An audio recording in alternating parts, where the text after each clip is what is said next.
Here is what I want you to understand before anything else. You are not behind because you lack effort. You are behind because you are running the wrong software.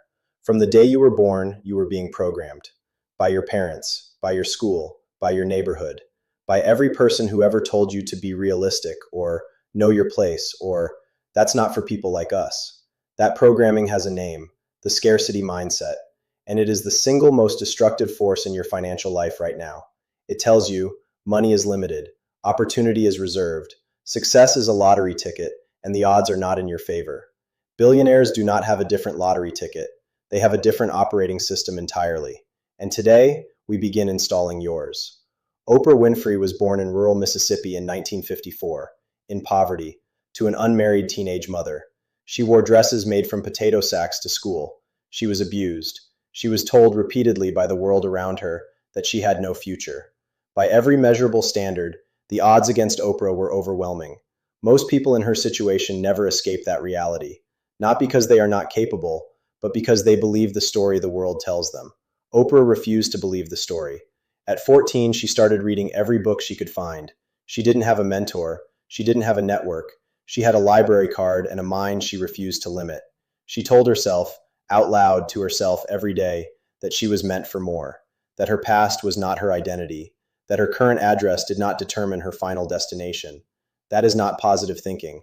That is a deliberate, daily act of mindset warfare against every limiting belief the world tried to put inside her. Today, Oprah Winfrey is worth $2.8 billion.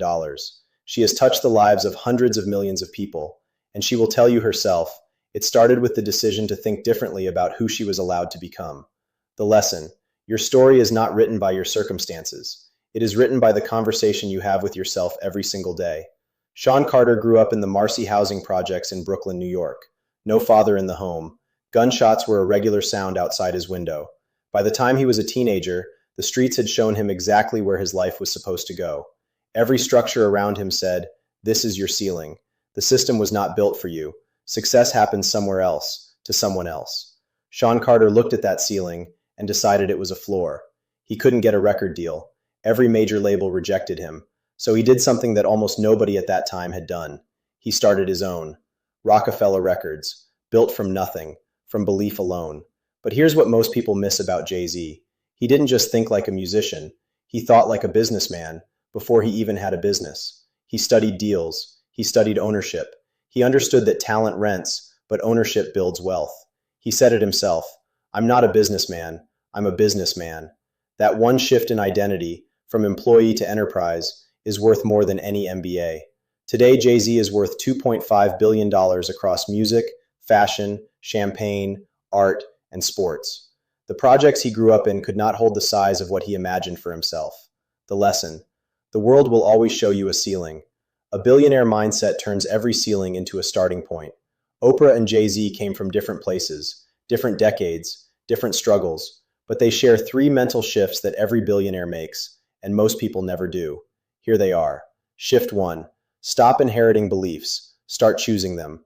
Every belief you have about money, success, and what you deserve, ask yourself, did I choose this, or was it handed to me? Most people are living inside a belief system built by someone else's fear. From today, you choose what you believe about your potential. You choose what you think is possible, and you defend those beliefs every single day. Oprah called herself a broadcaster before anyone knew her name. Jay-Z called himself a business before he owned one. They became what they decided they were before the world agreed. This is not delusion. This is how identity shapes action, and action shapes reality. Decide who you are right now, not who you will be when things improve. Right now, future CEO, billionaire mindset, act like it today.